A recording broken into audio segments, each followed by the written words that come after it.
The space prison called Oblivion Core floated far away from any planet. It was dark, cold, and silent, a place where the most dangerous criminals were locked away. Humans and aliens were kept inside this prison, deep in the middle of space. The prison was controlled by a powerful force called the United Earth Security.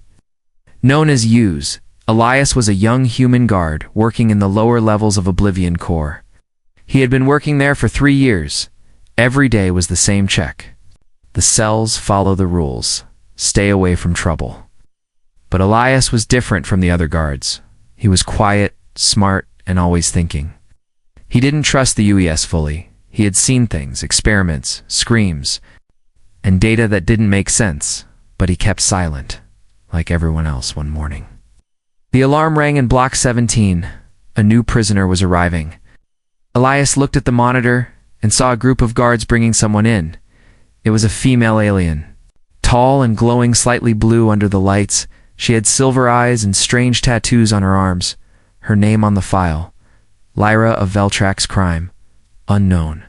Threat level: extreme. The file said she was dangerous, manipulative, and not to be trusted.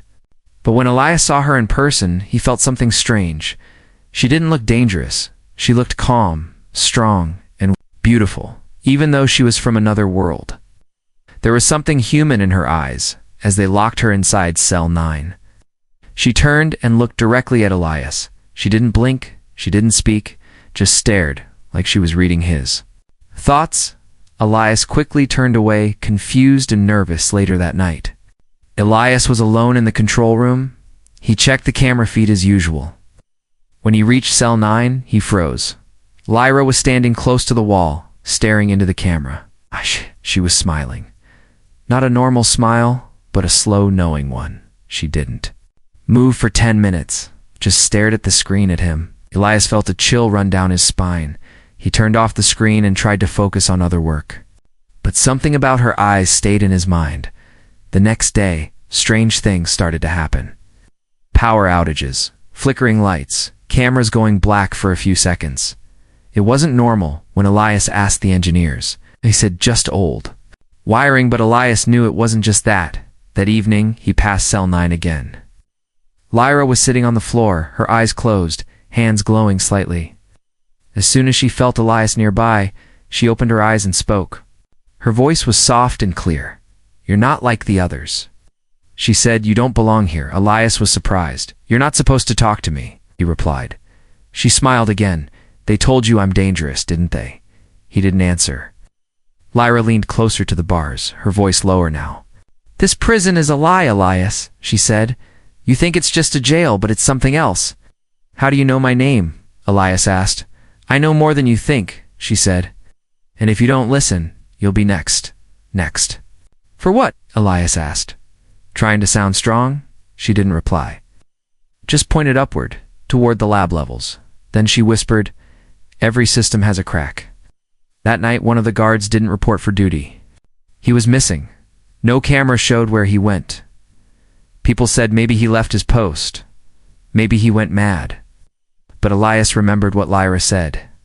"You'll be next." He started feeling nervous, like someone was watching him.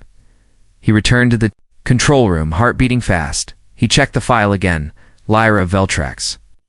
There was no picture from before her arrest, no planet ID, and no clear crime record, just a red warning. "Do not interact without command permission." But Elias couldn't stop thinking about her words. What did she mean? This place is a lie. What secret was hidden in this prison?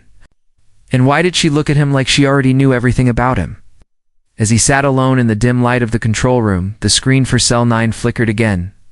Lyra was standing, watching the camera once more. And this time she whispered something. Elias leaned closer to the screen, turned up the volume, and heard her say, clear and slow, "Wake up, Elias, before it's too late."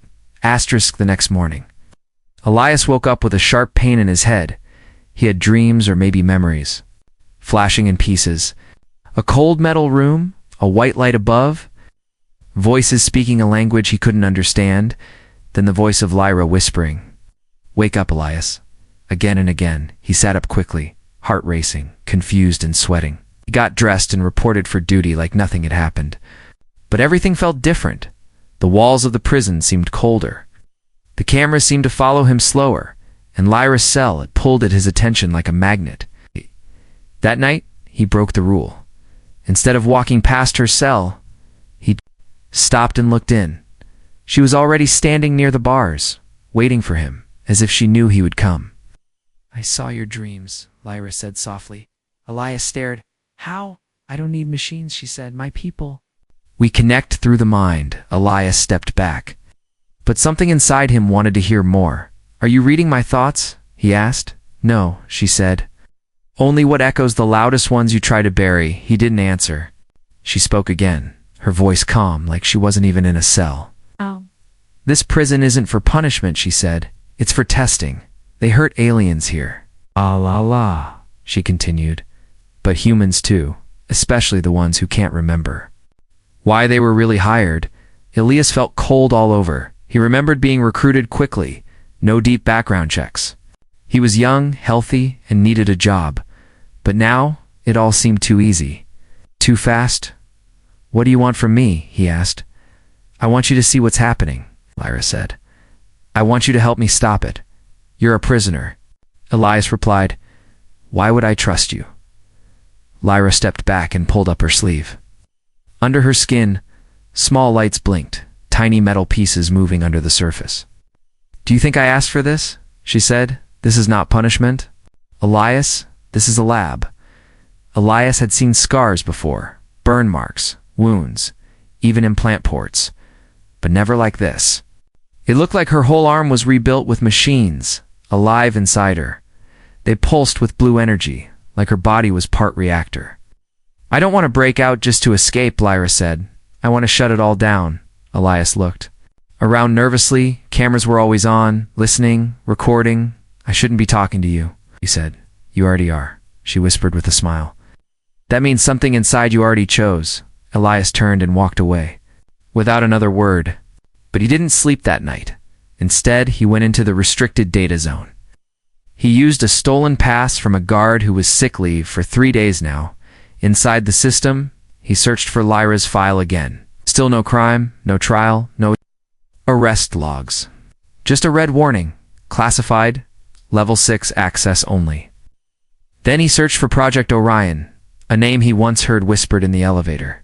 The results were locked, but one image loaded a scan of a human brain next to alien tech, with a label, subject E313, test stage, phase 2.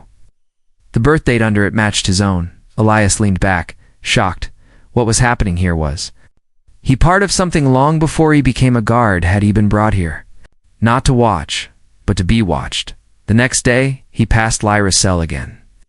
She didn't speak, just placed her hand on the glass. Elias stopped, looked around, and slowly placed his hand against hers through the barrier. No words, just silence. But something passed between them. Trust. Fear, maybe both. Suddenly, the hallway lights flickered. A red alert flashed for 2 seconds, then vanished. Elias's come beeped. "Guard 17. Report to Warden's office immediately." His heart dropped as he walked away. Lyra's voice echoed. "Behind him, they're watching you now," she said. "Be ready for what's coming." The door to the Warden's office slid open with a sharp hiss. Elias stepped inside. Heart heavy, throat dry, Warden Kren sat behind a glass desk, eyes hidden behind dark military lenses. He didn't look angry, he looked curious, and that was worse. "Sit," Kren said coldly. Elias obeyed, hands on his knees, trying not to show the fear. "Strange power drops last night," the warden said. "Stranger still, your activity in restricted archives." Elias kept silent. "You searched Project Orion," Kren added, smiling slightly. "Tell me, Elias." "Why?" Elias thought fast. "It was a misclick, sir." "I was looking for prisoner movement logs." Kren leaned in. "Wrong answer." He pressed a button under the desk, and a screen lit up behind him. Surveillance footage appeared. Elias, speaking to Lyra, whispering near cell 9. "You've been warned before," Kren said. "That creature is not your friend." Elias stayed quiet, trying to breathe slow. Kren looked at him for a long time, then smiled again. Go back to your post, he said. But if you speak to her again, I'll bury you in Block 33 with the others. Block 33, the name hit Elias like a punch. It was the black zone where no cameras worked, where prisoners went and never came back. He nodded and left without a word. But inside, something broke. He wasn't safe anymore, not even as a guard, later that night. Elias didn't go to Lyra's cell. He went to the old medbay. The one half buried during the station's last attack. Lyra was already there, hidden behind broken scanners and burned-out lights. How did you know I'd come? Elias asked. I didn't, she said, stepping forward, but I hoped he looked at her seriously. I need answers. Lyra touched her arm and pulled out a thin metal strip. Glowing softly, she placed it against his neck. And his mind exploded with images, not pain, memory. Flashes of white rooms, wires in his skin, doctors speaking alien words. He saw himself as a child, surrounded by both human and alien researchers. He saw the symbol, Project Orion. The strip shut off, and he gasped for air. You were one of the first, Lyra said softly. That's why they hired you here, not to guard, but to control. Elias felt sick. Why me? You bonded with alien tech when you were just a boy, she replied, but your memories were blocked, sealed behind implants. That's why I'm different, he whispered. That's why I feel everything's wrong. Lyra nodded slowly. You were never just a guard, Elias. You're living evidence. He looked at her now, not as a prisoner, but as a survivor like him. She stepped closer, voice low and serious. We can't stop them from inside the system, she said. We have to break it. I can't just open the door and let you out. Elias said. I'm not asking for that, she said. I'm offering a deal. Lyra pulled out a crystal disc, alien tech, glowing with symbols. This is a codebreaker, she said. With access to the mainframe, we can expose the truth. Send it across the galaxy. Send it to who? Elias asked. To my people, Lyra said. And to yours, we can crash the whole network. But only if we do it together. Elias hesitated. If we get caught, they'll erase you, like the others, Lyra finished. But if we succeed, no one ever gets erased again. Silence fell in the medbay. Elias looked at the disc, then at Lyra. Okay, he said. But we do it smart, one move at a time. She smiled. Agreed, that night. Elias returned to his post and erased parts of the surveillance log. He started moving slowly, testing the guard shifts, mapping blind spots, studying escape paths. And every night, he passed her cell again, tapping the glass once. It was their signal. They were in this together now. But deep inside the walls of Oblivion Core, something stirred. The warden's assistant had activated a silent trace program, and it was already watching Elias's every move. Asterisk, it started with a cough. Then a few drops of blood on the floor. Officer Juno, Elias's closest friend on the station, was hunched over in the locker room, his face pale. I'm fine, he said quickly, wiping it away. Just a cold. But Elias knew no one gets colds in space. The air is filtered, the system perfect. So where did the blood come from? That night, Elias accessed the med files. Juno's name wasn't there. Not even listed as staff. He had been on this station for 2 years, but no records existed. Not in the health logs, not in the paycheck system, not in security ID history. It was like he appeared from thin air. Elias felt his stomach twist. Could Juno be a spy? Was he always watching Elias? Reporting back to the warden later as Elias walked the lower hallways. Lyra's voice echoed through the vents. They know what we're planning, she whispered. Someone close to you has already told them. Elias didn't reply, just kept walking, his heart pounding. If Juno had betrayed him, then every step forward was being watched. Every key he touched. Every glance he shared with Lyra, recorded and fed back to the enemy. Meanwhile, chaos began building inside the prison. Lights flickered, cells unlocked for seconds at a time, prisoners shouting, some crying. A low rumble passed through the station, as if something deep inside was waking up. Lyra's voice came again, this time in person, her cell shadows dancing from the emergency lights. "It's starting," she said. "The other prisoners feel it. The system is breaking." From the inside, in another cell, an alien named Kree slammed his fists against the glass. He wasn't angry, he was signaling. He had helped Lyra before, a silent ally who communicated through patterns and pulse codes. Tonight, he was ready to create a distraction. Elias made the call. With a hidden override he stole from a damaged terminal, he opened Kree's cell. For exactly 7 seconds, enough time for Kree to set off a false gas leak in the food hall. The prison panicked, guards running, systems going into safety mode in that moment. Elias sneaked Lyra into the medbay to disable her control implant. But the warden had set a trap. As soon as Lyra was on the table, scanners went red, silent alarms triggered, drones began to move. "We have 30 seconds, Elias said, grabbing tools and slicing into the implant wires. Lyra gritted her teeth but didn't scream. "You were trained for this," she whispered. "I know it." Elias didn't know how, but his hands moved with memory. He saw where the wires led, which ones pulsed wrong, which ones could kill. He pulled the last piece out just as a drone burst through the wall. Lyra jumped in front of him and shot the drone with a small pulse pistol hidden in the med drawer. Smoke filled the room. They escaped through a side panel just before backup arrived. Later, as Elias wrapped a bandage around Lyra's arm, she looked up at him and said, "They didn't teach you this, Elias." He replied, "I didn't learn it here." She nodded. "You learned it in the past they tried to erase." They sat in silence, the hum of the station buzzing in there. Bones. Then Elias leaned in and kissed her, gently, carefully, like he was afraid it wasn't real. But it was. That moment didn't last long. Back at the security room, a file was uploaded. A recording Elias and Lyra together in the medbay. Caught from a backup cam he didn't know about. The warden watched it and smiled, cold and sharp. Then gave the order, "All units." His voice echoed across the command network. "Elias Rains is no longer security personnel. He is now a rogue asset, shoot on sight." Rain should not exist in space, but Elias felt it. Cold drops sliding down his face. He opened his eyes and realized it wasn't rain. It was leaking coolant, dripping from the ceiling of an old maintenance tunnel. The smell of burnt metal filled the air. He and Lyra had been hiding down there for 2 days. No light, no food, only silence and static from the broken comes above. They were now enemies of the prison, hunted like wild animals. Every camera was looking for them, every drone scanning the walls.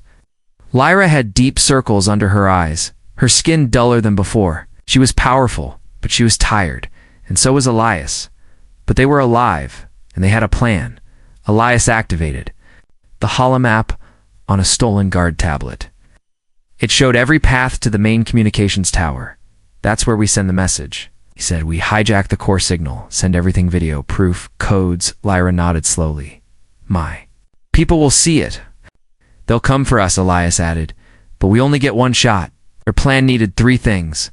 A working power cell to start the signal hack, an access badge from the security wing, and someone on the inside to open the launch doors when the time came. That last piece was the problem. Most guards were against them, afraid, or already dead.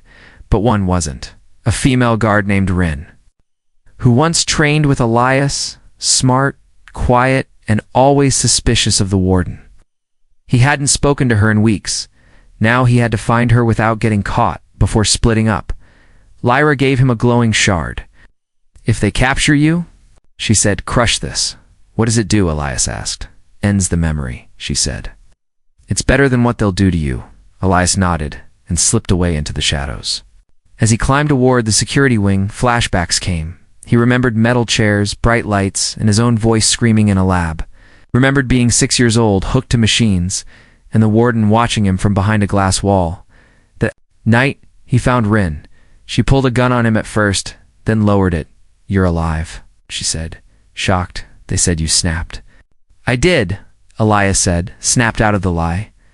He told her everything about Project Orion, Lyra, the implants, the truth. She listened, silent. Then handed him her badge. "I always knew something was off," she whispered. Let's finish this. Meanwhile, Lyra and Kree, the alien who caused the last riot, were deep in the engine chamber. They disabled the power shield for the tower, opening the final path. But during the mission, Kree was captured, dragged into Block 33, never seen again. Lyra returned alone, eyes burning with quiet rage. They took him, she said. He bought us time, Elias looked at her. Then we don't waste it with everything in place. They prepared for the final move. Elias kissed her forehead. Tomorrow night, said. No more hiding, no more cages. She whispered, but outside. Inside the deepest layer of the warden's vault. A new machine was powering up, one that had Elias's DNA inside it, one designed to control minds, starting with his. Asterisk, the prison was breathing, not in the way humans breathe, but in a way machines do, pulsing. Humming, preparing for war, deep below the sleeping quarters. A hidden AI known only as Vox Sentinel was waking up. Built by the warden himself, it was created for one purpose, mental override, and its first target was Elias. Elias stood in the shadows near the tower base, heart thundering in his chest. The stolen access badge burned warm in his hand. He looked up, where the steel tower climbed through the ceiling like a spine. Above it, the satellite dish that could send a signal across 5 galaxies. This was it. No more hiding, no more doubt tonight. They would break the prison or die inside it.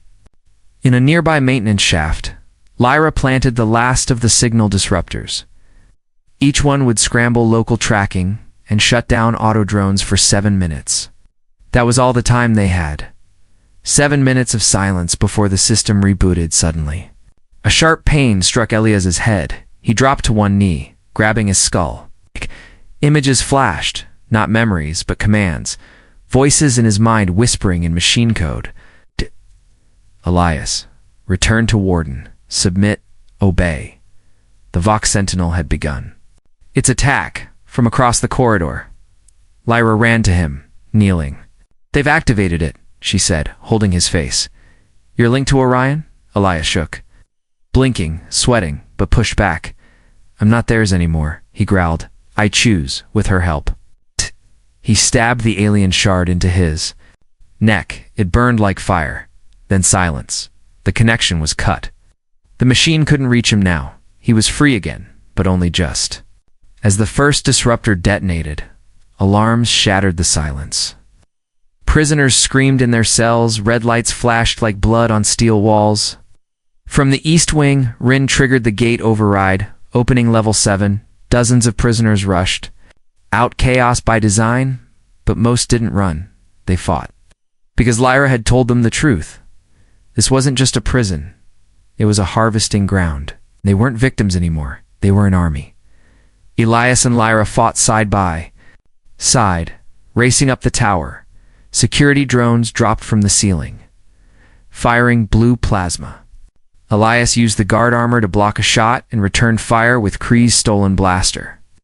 Lyra moved like lightning, using telepathic bursts to shut down locks and blind sensors. Every second counted. At the top of the tower, the signal control room stood empty, but a countdown had already begun. The Vox Sentinel had predicted this move. 3 minutes, Lyra said, typing fast into the alien code panel. Hold the door, she added, just 3 minutes. Elias stood at the entrance. Firing down the stairwell, more guards were coming. Not just humans now, but enhanced. Hybrids, creatures with metal eyes and dead voices. They were part of Project Orion. Like Elias could have been, they'll overwhelm us, Elias shouted. Lyra didn't look up. Then we go down telling the truth. A burst of light cracked. The ceiling open. Lyra's people had arrived. Veltrak's stealth ships rained fire onto the upper decks, blasting turrets and towers. Alien rebels dropped onto the structure, armed with sonic blades and shielding drones.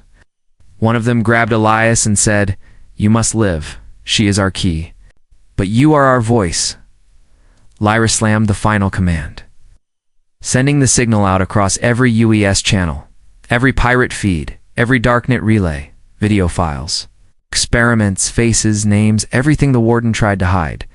Now the whole galaxy would see it, but before they could escape, the warden himself appeared at the top stair. Wearing an exosuit glowing with Orion power, "Did you really think you could beat me?" "Elias," he said, voice deep and distorted.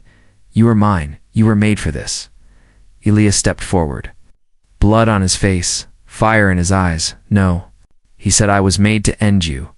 They fought hard, metal on flesh, strength against will. Lyra tried to join but collapsed, the signal having drained her energy. Elias used every memory the machines tried to erase. He fought like a man who had already died once, and in the end, he broke the warden's control unit with one final blow, snapping the past in half. The warden fell, sparks bursting from his armor. The tower began to collapse. Elias carried Lyra into the last escape pod as the station burned. Smoke filled the sky. Metal rained from above. The pod launched with a thunderous roar, leaving behind Oblivion Core, broken but no longer hidden. Space was quiet again, not silent, just still. Still like the galaxy was holding its breath, waiting to see what would happen next. The escape pod drifted through the stars, small and damaged.